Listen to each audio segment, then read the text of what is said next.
Your house could be giving you warning signs and you might be ignoring them. Here are 5 signs your wiring is dangerous. If you notice any of these, don't ignore them. Electricity doesn't give second chances. 1. Frequent MCB tripping. If your breaker keeps tripping regularly, it's not normal. It could mean overload, short circuit, or faulty wiring. 2. Burning smell or sparks. A burning plastic smell or tiny sparks from sockets.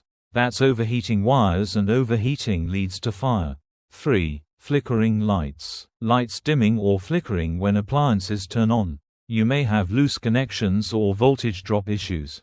4. Warm or discolored sockets. If your switch or socket feels warm to touch, or you see black marks, that's resistance heating inside the wiring. 5. Mild electric shocks. Feeling a slight shock when touching appliances. That's poor earthing and it's extremely dangerous. In conclusion, if you notice any of these signs, don't delay. Call a qualified electrician and inspect your wiring properly, because small electrical fault can turn into big disasters.